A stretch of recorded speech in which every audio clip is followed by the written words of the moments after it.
Mom, you're too old to start over. My son laughed in front of his wife. Just accept you'll live in the garage. I nodded quietly and packed my things. A week later, he called me panicking. Mom, the police are at my door with a warrant. I sipped champagne in my new penthouse and said, Good luck starting over, son. Subscribe to the channel, leave your like and comment from which part of the world you are watching. Get comfortable and relax. Let's begin. I folded the last of my good blouses and placed it in the suitcase. The sound of laughter came through the garage wall, sharp and bright from the main house. It was Chloe's laugh, followed by the lower rumble of my son, Marcus. I closed the suitcase latch. The click was a solid sound in the cramped space. I looked at the single bag on the cot. It held everything I considered mine now. The door from the kitchen opened. Light from the house cut across the concrete floor, illuminating dust in the air. Marcus stood in the doorway, his silhouette blocking the light. Chloe was a shadow behind him. Mom, you in here? His voice was loud, as if the garage was a cavern. I am here, I said. My voice was calm. He stepped inside, his polished shoes cautious on the stained concrete. Chloe followed, her arms crossed. She looked at my suitcase, then at the cot, then at the boxes of their stored holiday decorations surrounding me. Getting settled? Marcus asked. It was not a real question. I am organizing my things, I said. Good, good. He put his hands in his pockets. He was wearing the sweater I gave him last Christmas. Listen, now that you're moved into your new space, we thought we should lay out a few house rules, just so everyone's comfortable. I looked at him. He was 38. He had his father's height, but not his posture. He stood as if he owned the very air. House rules, I repeated. Yeah, for the smooth running of things. Chloe nodded beside him, a tight smile on her face. First, meals. With the baby's schedule, it's chaotic. We think it's best if you take your meals out here. We'll bring a hot plate. More privacy for you. I said nothing. I had come here 6 months ago, after Robert died. I came to help with my newborn grandson. I cooked, I cleaned, I held the baby while Chloe slept. Then the baby started sleeping through the night, and I became a piece of furniture they kept bumping into in the kitchen. Second, Marcus continued, laundry. The machines run almost constantly. We'd prefer if you use the laundromat down the street. We'll cover the cost, of course. Of course, I said. He missed the flatness in my tone. Third, and this is important, Mom, finances. I've been looking at the numbers. Having you here, the extra utilities, the food, it's a strain, a real strain. I buy my own groceries, I stated. I offered to pay rent. He waved a hand. We're not there yet. But we need to be mindful. My practice has overhead. Chloe's on leave. Every penny counts. He paused, letting the weight of his generosity hang in the dusty air. The point is, this arrangement, it's for the best, for everyone. You have your own entrance here, your own space, no stairs to climb. At your age, you need to think about comfort. At my age, I said. Chloe let out a small, breathy sound, not quite a laugh, a confirmation.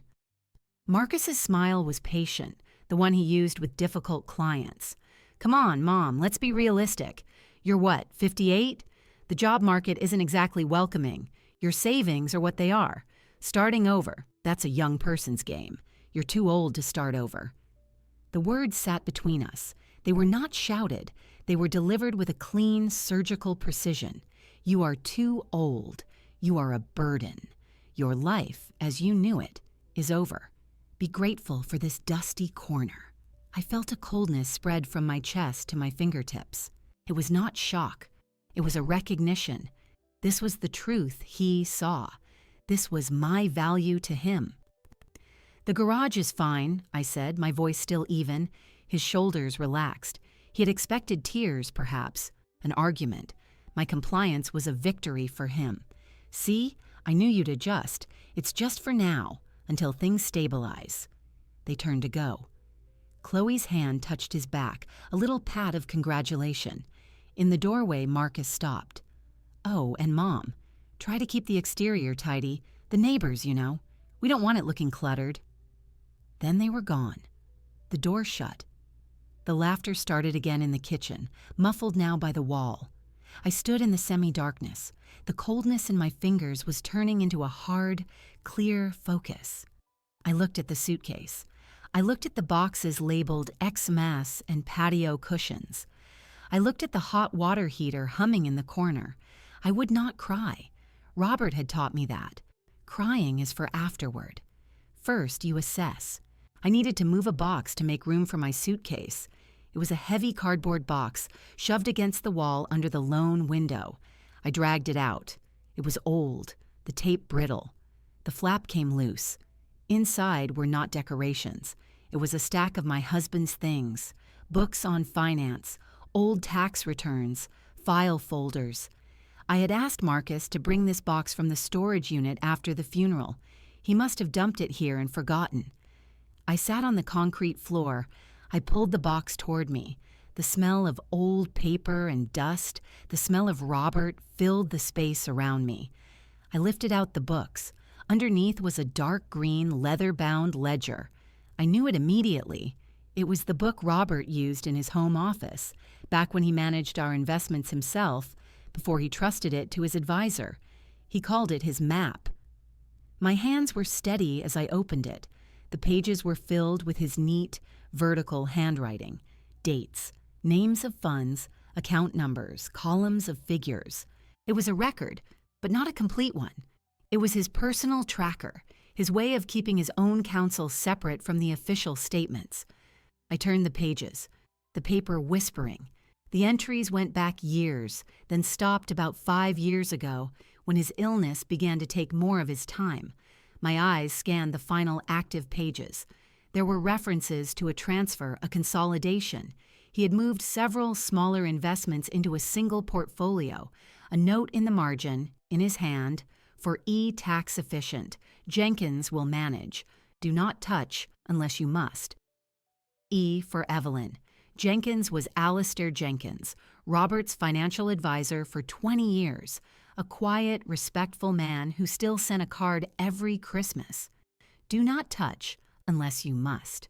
I looked around the garage, at the cot, at the single suitcase, at the door to my son's house, where I was permitted to eat alone on a hot plate. This, I understood, was a must. I closed the ledger. I held it on my lap. The leather was cool and smooth. The laughter from the house had subsided. A different silence filled the garage now. It was not the silence of defeat. It was the quiet of a circuit closing, of a connection being made after a long disconnect. I stood up. I placed the ledger on the cot next to my suitcase. I then moved the box of decorations back against the wall. I did it with care. Everything had to appear normal. Everything had to appear as if I had adjusted. That night, after the main house was dark, I worked by the light of a small lamp I plugged into an extension cord. I opened the ledger again. I studied the numbers. I traced the columns with my finger. I found the account number. I found the notation for Alistair Jenkins's firm.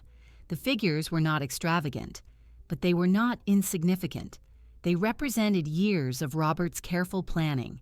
They represented a choice he had made for me, knowing a day might come when I needed a door he had built for me. The hum of the water heater was a steady sound. The dust was settled. In that cramped, disrespectful space, a first ember of heat began to glow in the center of my cold focus. It was not warmth. It was the heat of ignition. I had adjusted, but not in the way Marcus intended. I had adjusted my understanding of the situation. I had adjusted my assessment of the resources available to me. I closed the book. I looked at the thin line of light under the door to my son's kitchen. Tomorrow, I would call Alistair Jenkins. Tonight, I would sleep. And for the first time in months, my sleep would not be an escape. It would be a period of rest before a necessary action. The ledger remained on the cot next to me through the night. I did not open it again until the main house was empty the next morning. I heard Marcus's car leave for work, followed later by Chloe taking the baby to a music class. The silence that settled was different. It was a usable silence. I sat at the small folding table I used for meals. The garage was cool, the light from the single window weak. I opened the ledger to the last annotated pages. I took a notepad and a pen from my purse. I began to transcribe the relevant information: the account number, the name of the holding, the phone number for Alistair Jenkins' office written in Robert's hand with a note. Direct line. My hand was steady as I dialed the number on my cell phone. It was an old phone, a basic model. Robert had bought it for me. I listened to the ring. Alistair Jenkins. His voice was exactly as I remembered, crisp, quiet, aged by 10 years, but fundamentally unchanged. Mr. Jenkins, this is Evelyn Carter, Robert Carter's wife. A pause, then a shift in tone. Evelyn, my goodness, it has been too long. I was so very sorry to hear about Robert. Thank you, I said. I am calling because I found one of his old ledgers. It mentions an account under my name, managed by your firm. I need to understand what it is. Another pause. This one was professional, assessing. Of course. For security, I'll need to verify some information. Your social security number and the account number if you have it. I read the account number from my notepad. I provided my social. I could hear the soft tapping of keys. Yes, he said after a moment. I have it here. The EC Independence account. Robert set it up 5 years ago. He funded it with the proceeds from several matured bonds and a rollover from an old IRA. He was very specific about the instructions. What were the instructions? I asked. My voice was calm. I looked at the water heater against the wall. The portfolio is a mix of conservative dividend stocks and municipal bonds. The objective is capital preservation with a steady income stream. The instructions are to send the quarterly dividend distributions to a checking account of your choice. The principle is to remain untouched unless you provide direct, written authorization to liquidate. He wanted it to be simple for you, a source of quiet income. What is the value of the principal? I asked. He told me. The number was not a fortune, but it was substantial. It was more than enough for a security deposit on an apartment. It was enough for first and last month's rent on a very nice apartment. It was enough to live on, modestly but independently, for a considerable time. The quarterly dividends alone would cover a reasonable rent. I did not react. I wrote the figure on my notepad. And the current quarterly distribution? He told me that figure as well. It was a number that would make Marcus scoff as a monthly sum. But as pure, passive income, it changed the arithmetic of my life completely. I see, I said. Evelyn, Jenkins said, his tone softening slightly, is everything all right?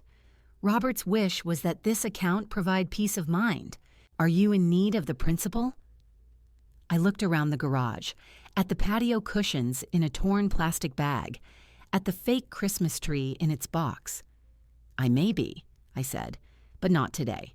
Today, I need to change where the distributions are sent. I will be closing my old joint checking account. I need to open a new individual account. Can you recommend a bank? I can, he said. I heard the professionalism return, a relief to him. I can email you a few options with local branches. Once you have an account established, you can send me the direct deposit information. The next distribution is in about 6 weeks. That is acceptable, I said. Would you like me to send a full statement? I can mail it to your home. That will not be necessary, I said. I am in the process of moving. I will provide a new address soon. For now, email is fine. Very well. He paused. It is good to hear from you, Evelyn. Robert spoke of you often. He wanted you to be secure. I understand that now, I said. Thank you, Mr. Jenkins. I ended the call. I placed the phone on the table. I looked at the numbers I had written. They were just figures, but they were also a key. Robert had not given me a lavish gift.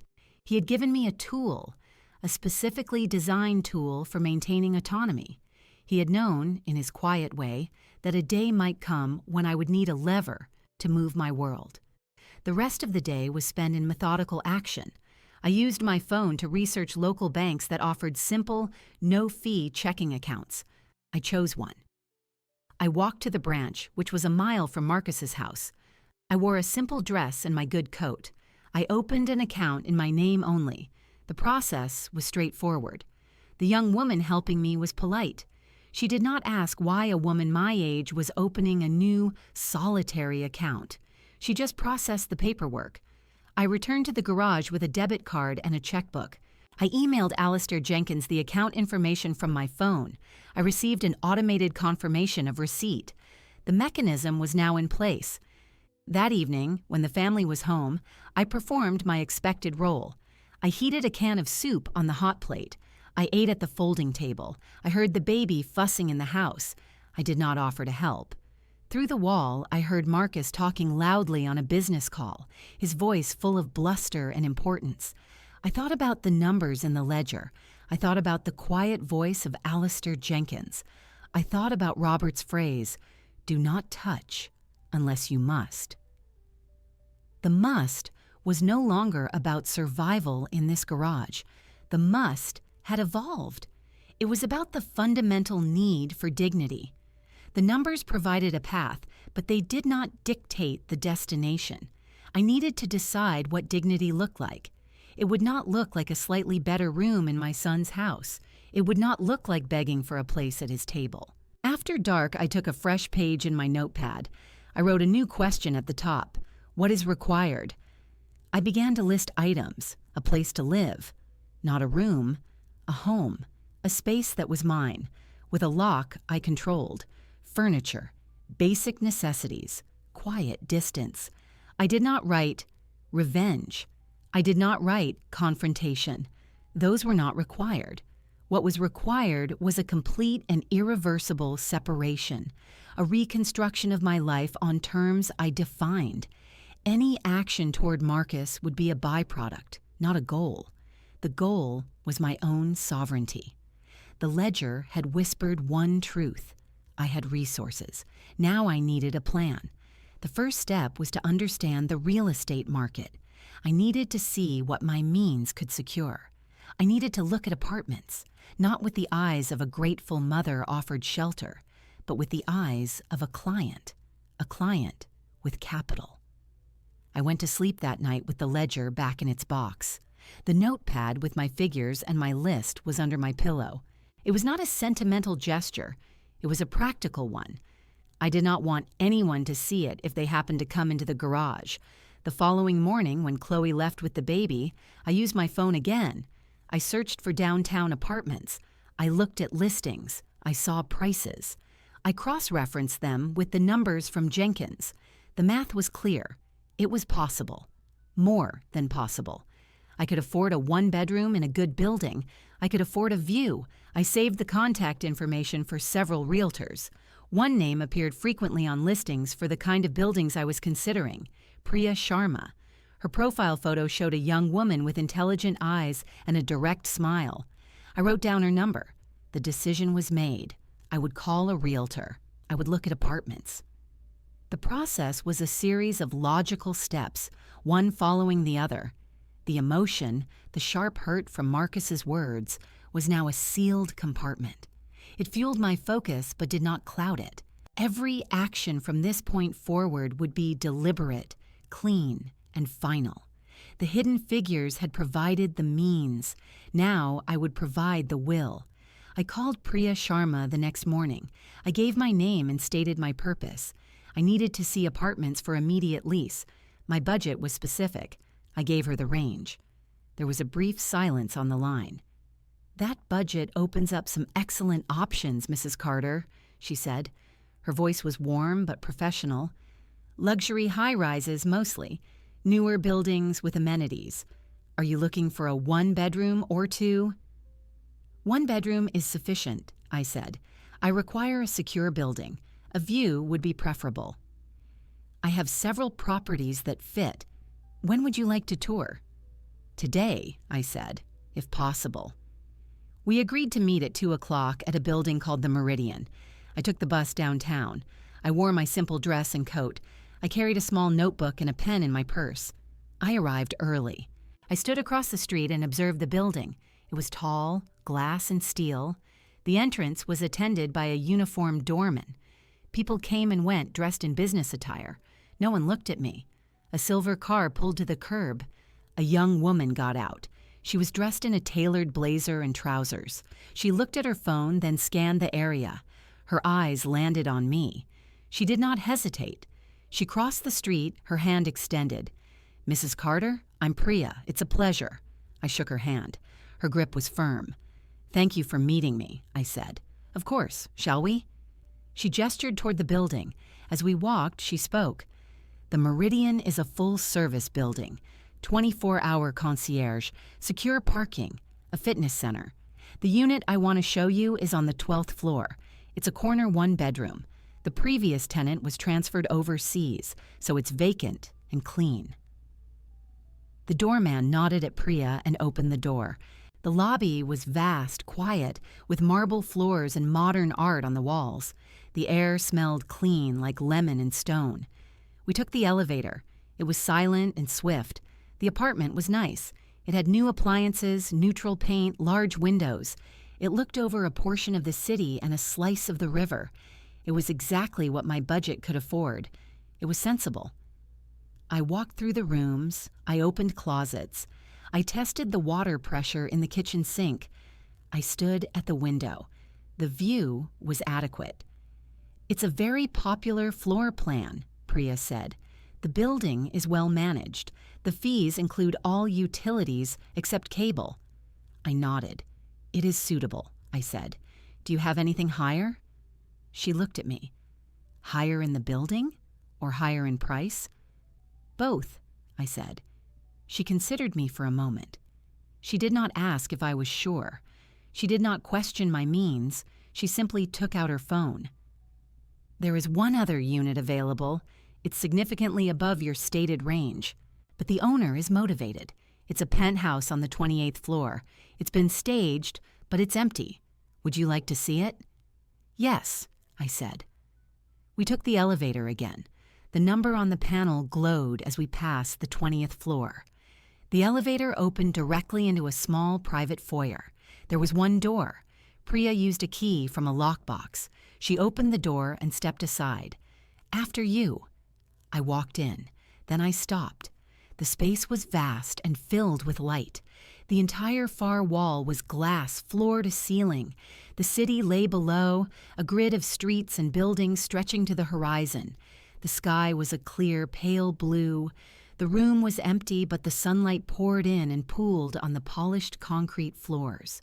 There were no interior walls except for a central core that I assumed contained the bedroom and bathroom.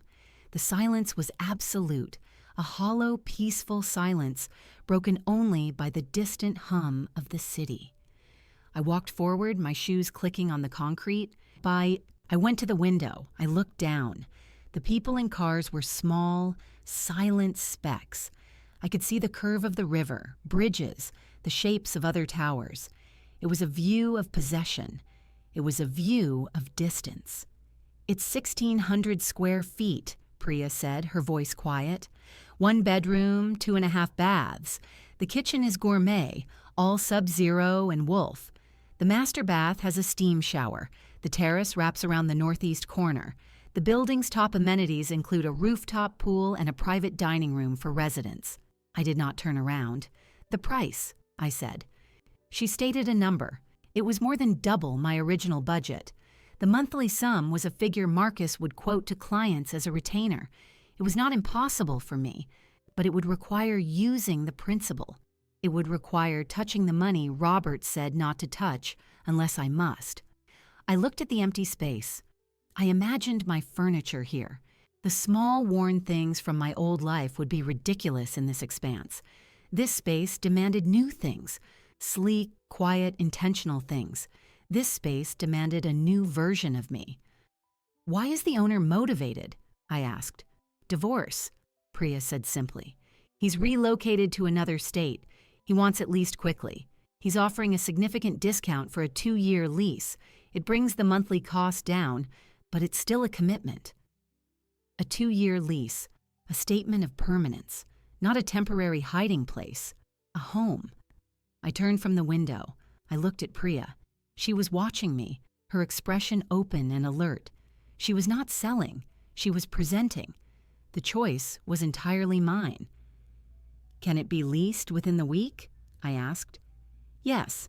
The paperwork is straightforward. You'd need first month, last month, and a security deposit. That's 3 months' rent up front. Proof of funds." I had the funds. The proof was a phone call to Alistair Jenkins. I walked through the space again. I opened the door to the master bathroom. It was all marble and chrome. I saw my reflection in the vast mirror.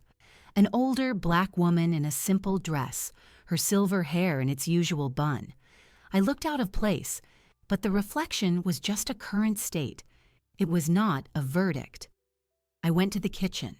I ran my hand along the cool granite of the island. I thought of the hot plate in the garage. I thought of eating soup from a bowl on a folding table. "I will take it," I said. The words were clear in the empty space. Priya's professional composure flickered for a second. Something like delight or respect crossed her face. Then it was smooth again. "Excellent. I have the application on my tablet. We can start now. We'll need your financial information." We sat on the floor in the empty living room, our backs against the glass wall. The sun was warm on my shoulders. I provided my details. I gave her Alistair Jenkins' contact information for verification of assets. She typed efficiently. "It will take 24 to 48 hours for approval, but given your documentation, I don't foresee an issue," she said. "The owner wants a clean, quiet tenant. You fit that perfectly." I signed the preliminary documents on her screen with my fingertip. It was done. As we rode down in the elevator, Priya spoke. "You know, most people hesitate over a space like that. They worry about the cost, the size. They get nervous." I looked at the descending numbers. "I have done my hesitating," I said. "It was not productive." She smiled then, a real smile. "Good for you, Mrs. Carter. I have a feeling you're going to love living up there." We parted ways at the curb. I took the bus back to the suburbs. The journey felt longer now, the distance more profound. I returned to the garage. It seemed smaller, darker, and the air felt thick. I sat on the cot. The reality of what I had done settled over me. It was not anxiety. It was a solid weight of consequence. I had committed to spending a large portion of my security. I had chosen a path that was visible, elevated, and unequivocal. There was no hiding in a penthouse. I opened my notebook. I wrote down the monthly rent figure. I calculated the drawdown from principal required to cover the initial payments and the first year. I mapped it against the dividend income. The numbers worked, but they were tight. It would require careful management. It would require me to learn, to engage, to be smart. Robert's ledger had given me a key, but I had just chosen a very large, expensive lock. It was now my responsibility to make sure the key continued to turn. I put the notebook away. From the main house, I could hear the baby crying. I heard Marcus's raised voice, though not the words. The sounds were faint, muffled by the wall. They were the sounds of a world I was about to leave. I felt no triumph. I felt a deep, calm certainty. The view from the 28th floor had shown me more than the city. It had shown me the scale of my own silence and the space I now had to fill it. The lease was approved within 48 hours. Priya sent the signed documents electronically. I authorized the wire transfer for the first month, last month, and security deposit from my new account. Alistair Jenkins processed it without comment. The mechanics of the transaction were complete. I now possessed a key, not yet physically, but legally. My residence for the next 2 years was a penthouse on the 28th floor. The reality of it was a fact, like a new line on a balance sheet. I had one suitcase. That was all I intended to take. The items I had brought to my son's house 6 months ago, a few more clothes, some books, my toiletry bag, fit inside it. I did not pack the hot plate. I did not pack the folding chair. Those were artifacts of the garage. They held no value for my next life. On the morning of my move, I waited for the house to empty. It was a Thursday. Marcus left early for work. Chloe had a mother-baby group at 10. I heard her getting the infant ready, the chirping of her voice, the slam of the car door. The house fell silent. I took my suitcase and my purse. I did one final check of the garage. I had left it clean. The cot was made with a thin blanket. The folding table was wiped down. It looked as it had the day I arrived, only now it held the memory of my presence, soon to be forgotten. I closed the door behind me. I walked through the side yard to the front of the house. I used my key to enter the main door, something I had not done in weeks. The kitchen was bright and messy. Breakfast dishes were in the sink. A baby bottle stood on the counter. The air smelled of coffee and toast. It was a normal morning in their busy lives. I placed my key to the garage on the cleanest spot of the granite countertop, next to a fruit bowl. It was a small metallic click. That was the only sound of my departure. I did not write a note. I had considered it. A simple, "I have moved out. Do not contact me." But any note would have been an engagement. It would have invited a response, a demand for explanation. Silence was a cleaner break. The absence of a note coupled with the absence of my person would convey everything necessary. They would have to deduce it for themselves. I wheeled my suitcase down the driveway. I had ordered a car service. A black sedan was waiting at the curb. The driver, a man in a suit, got out and took my suitcase. He placed it in the trunk. "Destination, ma'am?" he asked. I gave him the address of the Meridian. He entered it into his GPS. I got into the back seat.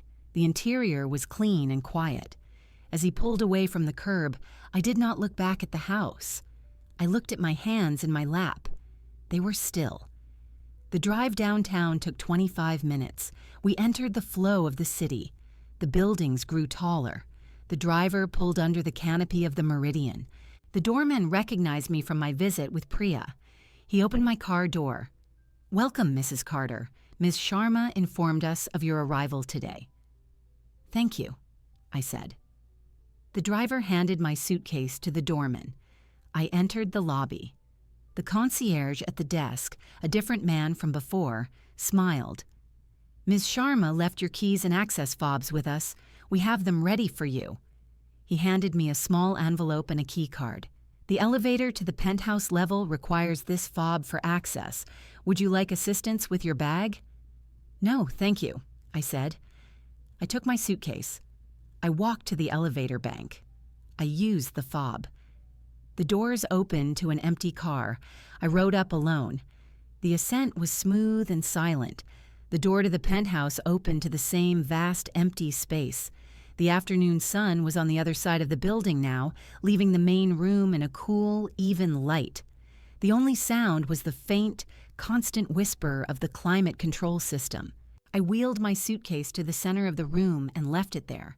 I stood still. The silence was not empty. It was full of potential. It was a blank page. I walked to the window. The city was active below, but no sound reached me. I was in a bubble of quiet. My first task was practical. I took out my phone. I had researched furniture. I needed a bed, a table, a chair. I did not want to fill the space quickly with inferior things. I wanted a few good pieces. I ordered a mattress and platform bed frame from a company that offered white glove delivery and setup. I ordered a simple solid wood dining table and 2 chairs. I ordered a comfortable reading chair and a floor lamp. I scheduled all deliveries for the next day. The cost was significant, but it was part of the initial investment. The numbers in my notebook had accounted for this. Then I went to the kitchen. It was pristine, unused. I opened the refrigerator. It was empty and cold. I had stopped at a grocery store on the way and bought a few essentials: eggs, bread, butter, coffee, milk, a bottle of champagne. I placed the groceries in the refrigerator. I left the champagne on the counter. I took a glass from one of the cabinets, a heavy crystal tumbler. I opened the champagne. The pop was loud in the silence. I poured a small amount into the glass. The bubbles rose in a swift column.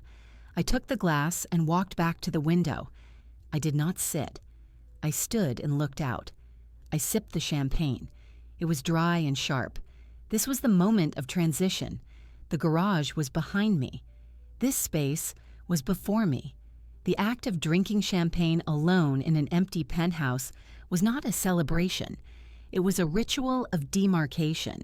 It was a conscious tasting of a new atmosphere. The bubbles on my tongue were a physical signal of change. I thought of Marcus, probably still in his office, speaking loudly into his phone. I thought of Chloe, returning to a house where the garage was empty, the key on the counter. Their confusion would come later. Their questions would have no answers. My absence would become a fact they would have to reconcile. I finished the glass. I placed it on the windowsill. I went to my suitcase. I unzipped it. I took out my clothes and hung them in the master bedroom closet. The closet was large, with built-in shelves and lighting. My few garments looked isolated in the vast space. That was acceptable. They would be joined by others in time. I made a temporary bed on the floor with a blanket from my suitcase. I used my coat as a pillow. I lay down in the empty bedroom. The floor was hard, but the air was clean. Through the open doorway, I could see the city lights beginning to glow in the deepening twilight. They were tiny points of amber and white. I closed my eyes. The hum of the building was a low, steady frequency. It was the sound of a machine designed for comfort and security. It was not the sound of a water heater in a garage. It was not the sound of a family moving in walls adjacent to mine. It was my sound now. I slept. The furniture was delivered and arranged. The apartment became functional. My days developed a new rhythm. I woke with the sun coming through the bedroom window. I made coffee in the quiet kitchen. I sat at my new table and read the news on my laptop, a basic model I purchased for managing my finances. I walked in the park nearby. I cooked simple meals. The vast space around me was no longer empty, but it was still sparse. I liked the sparseness. It reflected a clear mind. My separation from Marcus's world was complete. He had called my old phone number 13 times in the first 4 days after my departure. I did not answer. He left voicemails. His tone progressed from confused irritation to demanding anger. "Mom, where are you? Chloe said your stuff is gone. This isn't funny. Call me back." Then, "You can't just disappear. We need to talk about this. The baby? You're upsetting Chloe." Finally, "This is ridiculous. If this is about the garage, we can discuss it. Call me." I deleted each message after listening once. I did not block the number. I wanted to know when he stopped trying. The calls ceased after the first week. The silence from his end was a confirmation. His concern had a short shelf life, contingent on my availability and compliance. My absence became a solved problem for him, an inconvenience resolved by my removal. I thought often about the ledger, about Robert's foresight, but I also thought about the things I had heard while living in the garage. Marcus often took business calls in his home office, which shared a wall with the garage. He spoke loudly, confidently. He believed he was alone. The wall was thin. I heard many things I was not meant to hear. He bragged to colleagues about creative billing. He discussed off-book retainers with a client named Fisher. He mentioned document adjustments for a case involving property liens. He laughed about the sleepy compliance department at his firm. These were fragments, but they formed a pattern. Marcus was cutting corners.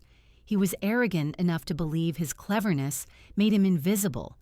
At the time, I had listened with a detached disappointment. It was another facet of the man my son had become. Now, these fragments were not just moral failures. They were data points. I began to research. I used my laptop. I looked up the client names I remembered. I searched for public records on property lien cases in the county where Marcus worked. I read about bar association rules for attorney trust accounts. I learned the terminology. I was not a lawyer, but I understood numbers and rules. Robert had taught me that systems have structures and violations create pressure points. One afternoon, I sat at my table with a notepad. I wrote down everything I could remember: dates, names, case references, specific phrases Marcus had used. I organized them chronologically. The picture was not complete, but it was suggestive. It pointed to a consistent pattern of unethical and likely illegal billing and fund management. I considered my options. I could do nothing. My own life was secure now. That was the primary objective, and it was achieved. But the knowledge I possessed was like a stone in my hand. It had weight. It could be left on the ground, or it could be thrown to break a window. My decision was not driven by rage. The rage had cooled into a solid, cold substance. It was more like a sense of ethical balance. Marcus believed the rules did not apply to him. He believed he could relegate people to garages without consequence. He believed his mother was too old to matter.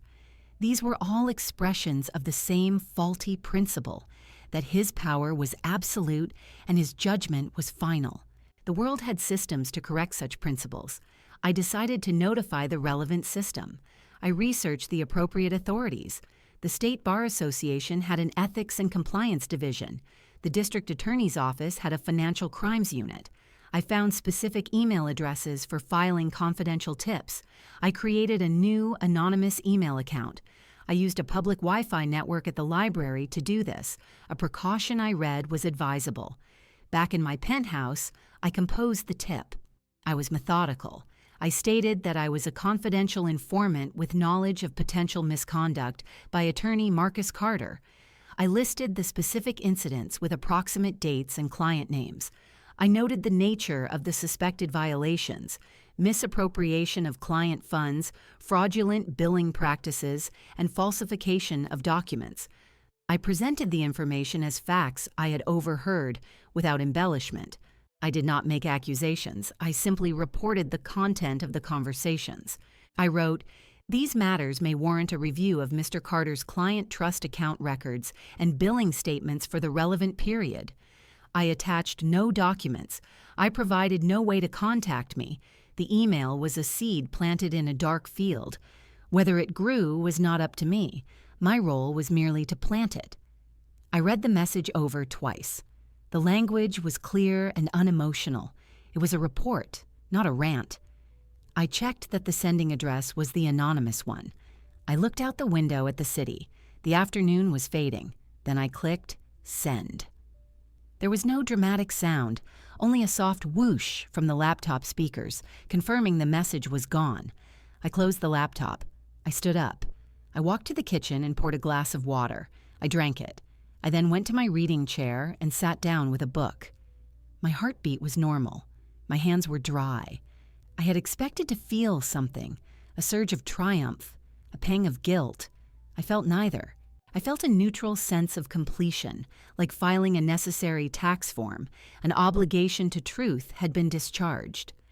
Later that evening, as I prepared dinner, I thought of Marcus in his expensive house, perhaps bragging about a new client over dinner. He was unaware that a whisper from his garage had just traveled through the city's digital veins and arrived at an institutional inbox. The consequences, if any, would unfold according to their own logic and timeline. My involvement was finished.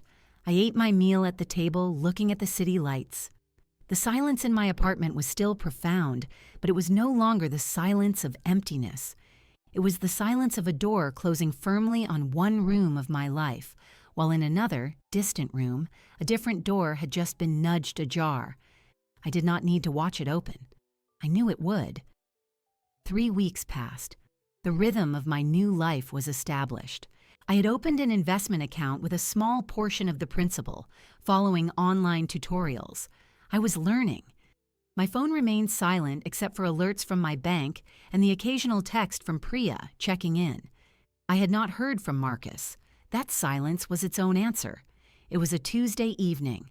I was at my table, reviewing a statement from Alistair Jenkins. The city lights were just beginning to dominate the fading blue of the sky. I had a glass of wine, not champagne. It was a modest Pinot Noir. My phone, sitting face down on the table, began to vibrate. It was not a number I recognized, but the area code was familiar. It was from the county where Marcus lived.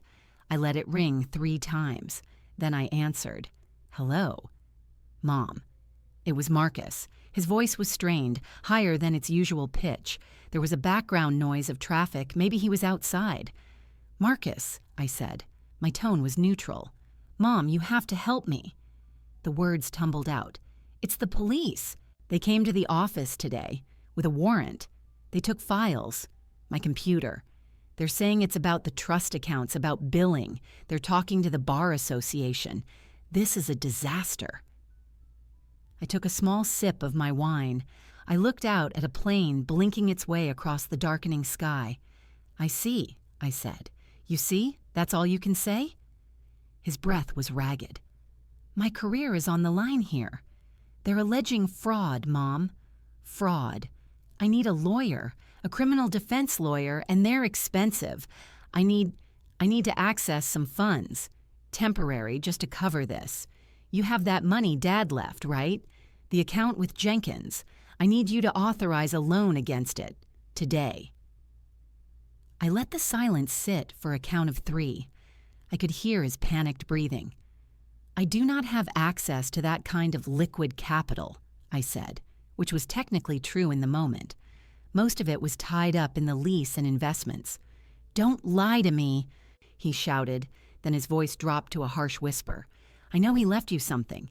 You disappeared into thin air. You're living somewhere. You have to have money. This is an emergency." "It sounds like a difficult situation," I said. "A difficult—" "Mom, listen to me. This is serious. They could disbar me. They could press charges. I could go to jail." The last word was almost a squeak. "You're my mother. You have to help me. Where are you? I'll come to you. We can figure this out." I placed my wine glass carefully on the table. "That is not possible," I said. "Why not?" he demanded. "What is more important than this? What are you even doing?" I looked around my quiet, lighted apartment, the open space, the clean lines, the view of the endless city. I thought of the garage, the hot plate, the words, "You're too old to start over." "I am starting over," I said, my voice clear and even down the line. There was a dead silence on his end. For a moment, I heard only the distant rush of cars from his location. Then a confused, sputtering sound. "What? What does that mean? What are you talking about? This isn't about you." "You are correct," I said. "It is not about me. It is about your trust accounts. It is about your billing practices. It sounds like a matter for your new lawyer to address." "You're not listening," he cried, his composure shattered. "I need money now." "Marcus," I said, interrupting him. I used the tone I used when he was a child and had broken something valuable, a tone of definitive conclusion. "You told me I was too old to start over. You were mistaken. I have started over. It seems you are the one who is starting over now, in court. I suggest you focus on that." The line was so quiet I thought he had hung up. Then I heard a shallow, ragged intake of breath. It was the sound of pure, stunned incomprehension. The paradigm had shifted beneath his feet, and he was falling. Do you know something about this?" he asked, his voice hollow and suspicious. "I know many things," I said. "Good luck with your attorney." I ended the call. I placed the phone back on the table, screen down. I picked up my wine glass. My hand was steady. I took another sip. The wine tasted the same as it had before the call. Dry, slightly tart. I looked at the phone. It did not ring again. I finished my glass. I stood and took it to the kitchen, washed it, and placed it in the drying rack. I performed these actions with my usual deliberate care. I felt no exhilaration. I felt a cold, quiet verification. The seed I had planted had indeed grown. The system I had notified was functioning. Marcus was now encountering a force that did not care about his excuses, his bluster, or his sense of entitlement. It was a force of rules and consequences. I walked to the window and stood with my hands clasped behind my back. The city was a tapestry of light. Somewhere out there, my son was standing on a sidewalk or sitting in a parked car, his world collapsing. I could picture his face, the arrogant certainty replaced by terrified confusion. The image provoked no pity. It provoked a distant analytical recognition. This was the natural result of his choices. He had built his house on sand, and now the tide was coming in. My own house, my apartment in the sky, was built on a different foundation. It was built on Robert's careful planning and my own deliberate actions. It was secure. I decided to open a bottle of champagne after all, not to celebrate his downfall, but to mark the symmetry. He was beginning a painful public process of reckoning. I had already completed my private one. We were both starting over, as I had said. The champagne was a period at the end of my own sentence. I poured a single glass. I did not toast. I simply drank it, standing there at the window, watching the indifferent city. The bubbles were a fleeting sensation on my tongue, and then they were gone. The news became public 2 days after Marcus's call. I read about it in the online version of the Business Journal. The article was brief but damaging. It stated that Marcus Carter, a partner at the firm of Hollis and Brandt, was under investigation by the State Bar and the District Attorney's Office for alleged financial misconduct related to client trust accounts. The firm had placed him on administrative leave pending the outcome. A spokesperson for the firm gave a bland quote about taking ethical obligations seriously. There was no photograph of Marcus, just his name in black and white type. I read the article once. I then closed the browser tab. The information was now part of the public record. This changed the nature of his crisis. It was no longer a private panic. It was a professional and social catastrophe. My phone remained silent. He did not call again. I assumed he was fully occupied with lawyers and damage control. I also assumed my last words to him had created a new, chilling suspicion in his mind. He would be turning over every interaction, every possibility. The idea that his quiet mother, the woman from the garage, could be connected to this would seem absurd to him at first. Then it would seem impossible. Then, as he ran out of other explanations, it might begin to seem like the only thing that made a terrible kind of sense. That cognitive dissonance would be its own punishment. I learned more details indirectly. Priya, who moved in social and professional circles that overlapped with the legal community, heard gossip. She came by one afternoon under the pretext of bringing a housewarming gift, a sleek ceramic vase. "You mentioned your son was a lawyer," she said carefully, placing the vase on my dining table. We were drinking tea. "I don't mean to overstep, but I heard a name that matched yours. Carter. Is everything all right?" I looked at her. Her concern seemed genuine, not merely curious. "My son and I are not in contact," I said, "but I am aware of the investigation. He made poor choices." She nodded slowly. "The word at the club is that it's quite serious. The DA's office has a forensic accountant on it. They're looking at several years of records. His firm is distancing themselves quickly. They've already removed his profile from their website." "That is standard procedure," I said, "to limit liability." His wife. Priya hesitated. "I don't know her, but a friend of a friend does. She's apparently furious. She's been seen house hunting with a realtor, looking at smaller properties. The talk is she's preparing for a divorce and asset separation." I took a sip of tea. The image of Chloe, who had snickered beside Marcus as he laid down the garage rules, now frantic to salvage what she could, was clear. It was a predictable outcome. Their relationship was built on a shared platform of perceived success. Once the platform cracked, the structure would fail. "That is also a predictable consequence," I said. Priya watched me for a moment. "You're very calm." "The situation is not mine to manage," I said. "I have my own affairs to oversee." And I did. I had an appointment with a financial planner, a referral from Alistair Jenkins, to discuss longer-term investment strategies for my reduced principal. I was researching certificate programs in financial literacy for women. My own life was demanding and full. Marcus's unraveling was a distant event, like watching a storm through a window. I did see him once, though not in person. A local news channel ran a brief segment on white-collar crime investigations. They used file footage of the downtown legal district. In a 3-second clip, Marcus was walking out of his office building, flanked by 2 men in suits who were likely his attorneys.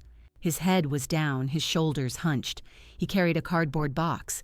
It was the universal image of disgrace. The clip was silent, but his face was pale and drawn. I watched it on my laptop. I felt nothing resembling pleasure. What I felt was a confirmation of cause and effect. He had chosen a path of shortcuts and arrogance. The path had a predictable end. He had reached it. The following week, I received a letter. It was formal from the district attorney's office. It was addressed to me as Evelyn Carter, possible person with relevant information. It stated that I was not a subject or target of any investigation, but that my name had come up in relation to the Marcus Carter case. They requested a voluntary interview to discuss any knowledge I might have of his business practices. This was the mechanism at work. My anonymous tip had started a process, and the process was following its logic. They would be tracing relationships, looking for anyone who might have heard something. I called the number on the letter. I spoke to an assistant. I agreed to a meeting the following Monday at 10 a.m. at their offices. I asked if I needed an attorney present. The assistant said it was not necessary, as I was not under suspicion, but I was welcome to bring one. I said I would attend alone. I hung up. I filed the letter in a folder with my lease and investment statements. I was not anxious. I had no intention of lying. I would answer their questions truthfully. I would tell them I lived in my son's garage for a period of time. I would tell them the wall was thin. I would tell them I overheard conversations that concerned me. I would say I no longer recall specific dates, but I remembered certain client names and topics. I would present myself as a concerned, elderly mother who heard troubling things but did not understand their full import until the news broke. It was a plausible persona. It was, in part, true. The day before the interview, I went for a long walk. The weather was turning cooler. I thought about the garage, now probably emptied of my cot and table, reabsorbed fully into storage space. I thought of Marcus's house, which Chloe was likely preparing to sell. I thought of my penthouse, which was now more home than fortress. The symmetry was complete. His life was contracting under pressure, shrinking into legal defenses and diminished prospects. My life was expanding into quiet confidence and planned growth. The two processes were linked, but they were not entangled. My actions had been the catalyst for his exposure, but his actions had built the trap. I was at peace with my role. It was not the role of a vengeful mother. It was the role of a witness who finally decided to step into the light and report what she had seen. The consequences were his to own. I prepared my outfit for the interview, a simple navy dress, a pearl necklace that had been my mother's, low heels. I would appear respectable, credible, and slightly frail. It was a performance, but one grounded in a deeper truth. I was a woman who had reclaimed her own narrative. Speaking to the authorities was merely another chapter in it, one where I would tell a selective version of the story, one that would satisfy their needs while protecting my own position. The facts I would provide would be real. The emotion I would display would be carefully measured. It was, I reflected, not so different from the way Marcus had once presented himself to the world. The difference was in the foundation. Mine would hold. The interview at the district attorney's office was as I anticipated. The detective, a woman named Rivera with a steady gaze and a plain manner, asked clear questions. I answered them. I said I had been living in my son's garage for a period of time. I said the wall was thin. I said I overheard conversations about billing and client funds that sounded unusual to me. I provided the client names I remembered. I said I did not understand the legal specifics at the time, but the conversations worried me. I presented myself as a mother who had been concerned but unsure of what to do. Detective Rivera took notes. She did not press me. She thanked me for my voluntary cooperation. The entire meeting lasted 40 minutes. As I left, I felt a sense of administrative closure. I had done my civic duty. The record would reflect that. A week later, my doorbell rang. It was a soft, electronic chime. I was not expecting anyone. Priya would have called first. I went to the intercom screen by the door. The camera showed the lobby downstairs. A man was standing there, looking up at the camera. It was Marcus. He looked different. His face was thinner, his hair less carefully styled. He was wearing a rumpled sport coat. He pressed the buzzer again. I considered not answering, but avoidance felt like a form of fear. I had nothing to fear. I pressed the talk button. Yes? Mom, it's me. I need to talk to you. His voice was strained, pushed through the small speaker. I did not speak. I released the button. I stood for a moment, then I pressed the button to unlock the main door downstairs. I did not invite him up. I simply unlocked it. The choice to enter was his. I waited. A few minutes later, there was a knock at my apartment door. I opened it. He stood in the private foyer, breathing slightly heavily from the elevator ride. His eyes went past me, taking in the expanse of the living room, the wall of glass, the high ceiling. His expression was a mixture of shock and dawning, ugly comprehension. "You live here," he said. It was not a question. "I do," I said. I did not step aside to invite him in. I remained in the doorway. "How?" The word was sharp. This is a penthouse." "It is an apartment," I corrected. "I lease it." "With what money?" he demanded, his voice rising. "Dad's money. That account. You used it for this." He gestured wildly at the space behind me. "The funds were left to me," I said. "Their use is my decision." He took a step forward, but I did not yield. He stopped, his eyes locked on mine. "The detective, Rivera. She said she interviewed you. What did you tell her?" "I answered her questions truthfully," I said. "What does that mean?" he hissed. Did you say something to them before? Did you cause this?" I looked at him calmly. I reported information I believed indicated misconduct. I did so anonymously, as is my right. The investigation appears to have validated that information. The blood drained from his face. His mouth opened, then closed. The confirmation he had been circling finally landed. "You did this," he whispered. "You ruined me." "You ruined yourself, Marcus. I merely turned on the light so others could see." He leaned against the doorframe as if his legs would not hold him. The arrogance was gone, replaced by a hollowed-out desperation. "I need money, Mom. My legal fees. They're enormous. Chloe has frozen the accounts. She's leaving. I can't access my partnership equity. I need a loan. Just until I get through this. You have to help me." "I do not have to," I said, "and I will not." "You owe me," he shouted, the sound echoing in the small foyer. "I took you in. I gave you a place to live." "You relegated me to a storage room," I said, my voice still even. "You called me a burden. You told me I was too old to start over. That is not a debt. That is an indictment. I have paid it in full by removing myself from your care." "This is about the garage?" he said, incredulous. "This is your petty revenge because your feelings were hurt?"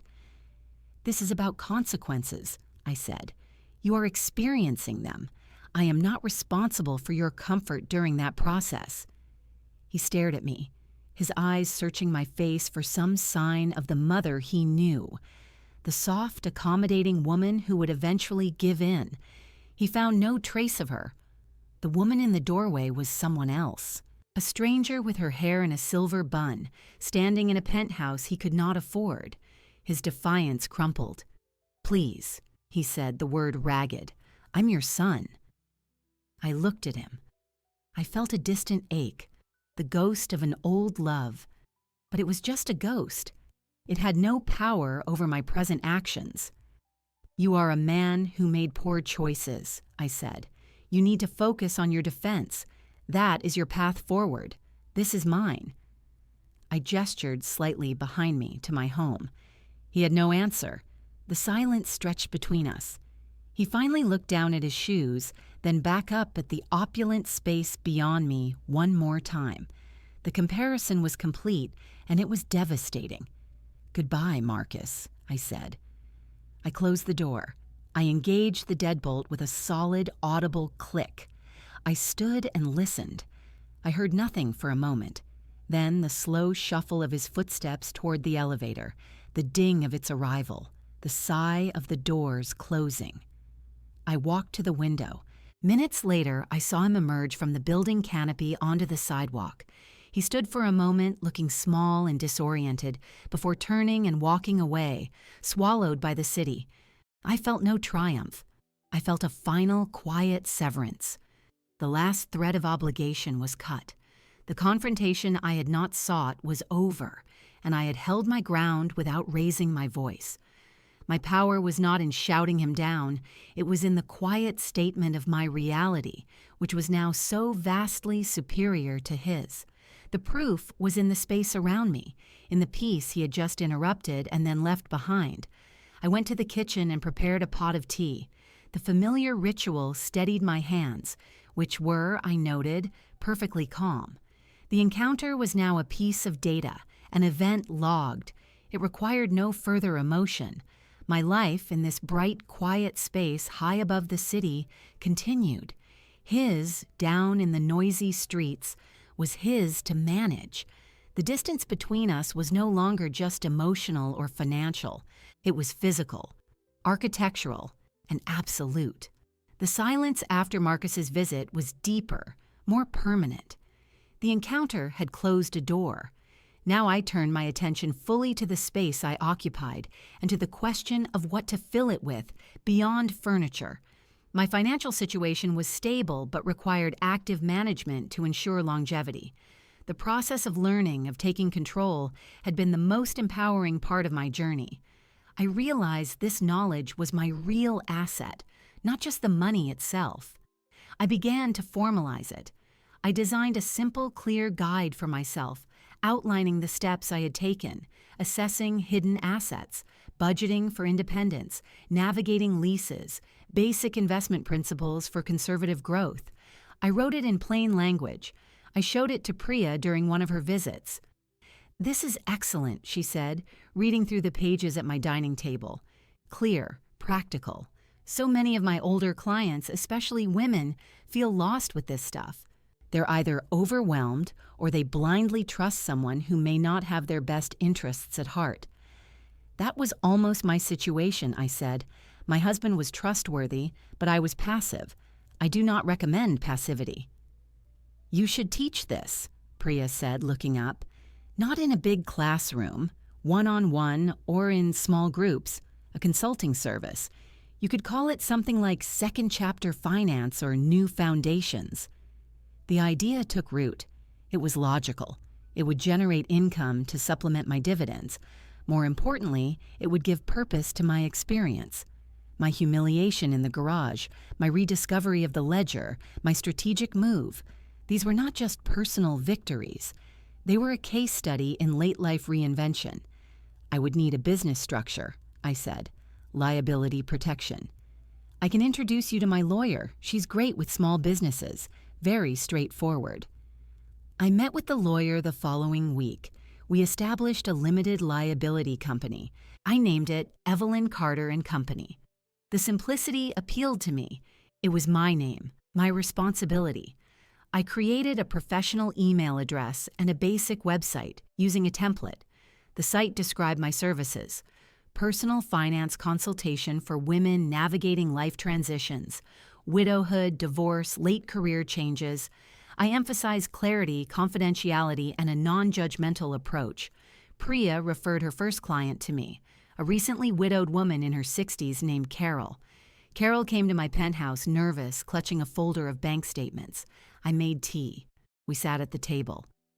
"I just don't know what I have," she said, her voice wavering. "My husband handled everything. The statements come, and I just file them. I feel so foolish." "You are not foolish," I said. "You are uninformed. That is a condition we can correct." I spoke gently but directly. We spent 2 hours going through her documents.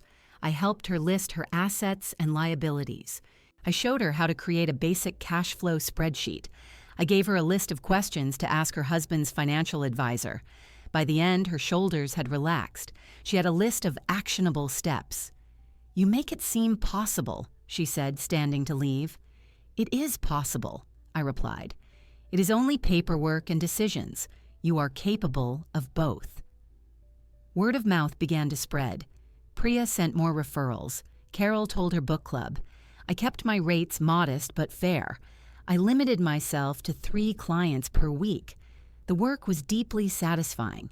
It was the opposite of the helplessness I had felt in the garage. Here, in my bright space, I was dismantling that same feeling for other women. A journalist from a local lifestyle magazine, Cityscape, heard about me through a community center for seniors. She called and asked for an interview.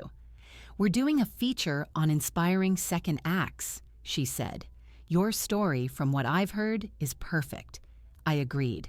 The journalist, a young woman named Sophia, came to the penthouse. She was polite, her questions thoughtful. I did not mention Marcus or the garage in detail. I spoke about loss, about discovering untapped resources, and about the importance of women taking an active role in their financial futures. I presented my narrative as one of resilience and practical learning. "And this business," Sophia said, looking around, "it started here?" "It started from a need I experienced myself," I said. "I created the solution I needed. Now I share it." A photographer came a week later for the photo shoot. I wore a simple cobalt blue dress. Priya was there, helping me style the space. The photographer had me sit at my table with my laptop and a notepad, looking out at the view. Another shot had me laughing with Priya on the sofa. The images were of a poised, capable woman in a beautiful home, engaged in meaningful work. When the article was published, the title was "The Portfolio of Her Life, Evelyn Carter's Second Act." It was respectful and focused on empowerment. It included a quote from Carol about how I had given her back her confidence. My website received 100 inquiries in 2 days. I hired a virtual assistant, a retired teacher named Maureen, to help manage the scheduling and initial communications. My small company had a waiting list. I began to host monthly evening seminars in a meeting room at my building, courtesy of the concierge service. The groups were small, 10 women at most. The conversations were candid and powerful. My life was full. The quiet of the penthouse was now often broken by the murmur of client meetings or the click of my keyboard. The space felt lived in, purposeful. I had a community, not a family, but of chosen connections. Priya, my clients, Maureen. It was a network built on respect and mutual growth. One evening, after a particularly good seminar where the women had shared stories of being patronized by bankers, Priya stayed for a glass of wine. "Look at what you've built, Evelyn," she said, gesturing around. "It's incredible." "It is adequate," I said, and she laughed, knowing my understatement by now. But it was more than adequate. It was a complete and satisfying life. The woman who had packed a single suitcase in a dusty garage was gone. In her place was Evelyn Carter, principal of her own firm, advisor and example. The revenge was not in Marcus's downfall, which was his own doing. The revenge was in this thriving, serene existence he had believed was impossible for me. Every client I helped, every invoice I sent, every morning I looked out at my view was a quiet, sustained proof of his profound error. My new foundation was not just secure. It was generating light for others. That was the final and most satisfying transformation. The morning of my gathering, I received an automated calendar alert. It was for the start of Marcus Carter's preliminary hearing. I had not entered it. My virtual assistant, Maureen, must have done it after seeing the date in a news digest she scans for me. I dismissed the alert. The notification was a fact, not a summons. I had planned my event weeks ago. It was not a celebration of his legal troubles. It was a milestone for my business, a thank you to the women who had become my first clients and my friends. We would have lunch in the penthouse. The timing was a coincidence, or perhaps a piece of unconscious symmetry I had allowed. I prepared the food myself, simple, elegant dishes that could be served at room temperature. A quinoa salad with roasted vegetables, poached salmon, crusty bread. I set the dining table for 10. The day was bright and sunlight poured across the floor, catching the crystal of the water glasses Priya had helped me pick out. The first to arrive was Carol. She brought a bouquet of white orchids. "For the woman who taught me to read a balance sheet," she said, embracing me. "The lesson was already in you," I said. "I just provided the light." Others followed. Helen, who was navigating a divorce. Jean, who had retired and was terrified of outliving her savings. Marta, whose adult children were pressuring her for loans. They were women from different backgrounds, but they shared a common relief at having found a guide. They filled the space with warm, low chatter. Priya arrived last, carrying bottles of sparkling cider. We served ourselves buffet style and sat around the table. The conversation flowed easily, touching on grandchildren, travel plans, a good book club selection. My role was to listen and occasionally smile. I felt a deep, quiet contentment. This was my community. It was chosen, not inherited, and therefore more precious. During a lull in the conversation, Helen, who kept up with the news, turned to me. Her voice was gentle. "Evelyn, I hope this isn't intrusive, but I saw an item this morning about a hearing. That was your son's name, wasn't it?" The table grew quiet. All eyes were on me, not with prurient curiosity, but with concern. "It is," I said. "His preliminary hearing began today." "Are you—" Jean hesitated. "Will you attend?" "No," I said. "My presence is not required. The legal process has its own momentum. My relationship with my son is concluded." Carol reached over and placed her hand on mine. "It's a hard thing, no matter what." "It is," I agreed. "But hard things can be necessary. They can also create space for better things." I gestured around the table at their faces, like this. The moment passed. The conversation turned to Marta's plans to visit Portugal. The sound of laughter returned. I rose to clear some plates. Priya followed me into the kitchen. "You handled that perfectly," she said quietly, loading dishes into the dishwasher. "It was the truth," I said. "I have no more emotional capital to invest in that theater. My capital is here." Later, as the afternoon light began to soften, I asked for everyone's attention. I stood at the head of the table. I had no written speech. "I want to thank you all for coming," I began. "A few months ago, I was in a very different place. I felt invisible and without options. Many of you have expressed similar feelings. What I have learned, and what I hope my work affirms, is that our value does not diminish with age. Our capacity for reinvention does not expire. Sometimes, starting over is not a defeat. It is the ultimate victory of the self." I looked at each of them.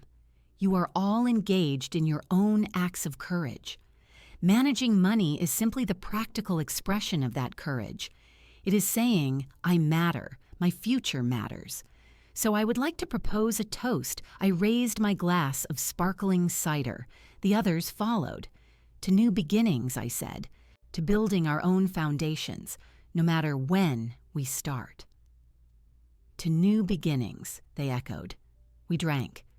The toast was not bitter. It was sweet and clear. It was a commitment to the present and the future, not a rejection of the past. The past was a closed ledger. As my guests began to leave, offering hugs and promises to meet again soon, I felt a profound sense of peace. The penthouse was warm with the lingering energy of friendship. I stood at the window, watching the city transition into evening. My thoughts drifted, as they sometimes did, to the courthouse across town. I imagined Marcus sitting on a hard bench in a hallway, his expensive lawyer beside him, waiting to be called. He would be calculating, worrying, perhaps finally feeling the weight of the systems he had tried to cheat. His starting over would be a brutal, public stripping away. Mine had been a private, steady construction. Both were consequences. Both were new chapters. But his chapter was his to write. His. Mine was complete in this moment. I had my home. I had my work. I had my people. The woman who had been told she was too old to start over was now a fixture in a new landscape, one she had designed herself. The last guest was gone. The quiet returned, but it was a friendly quiet. I moved through the space, straightening a chair, collecting the last glass. I felt no loneliness. I felt a solid, joyful independence. I had done what I set out to do. I had reclaimed my dignity, my autonomy, and my future. The revenge was never the point. The point was the living, and I was finally living well. The story, as I tell it now, ends here, with me looking out at the limitless city, free.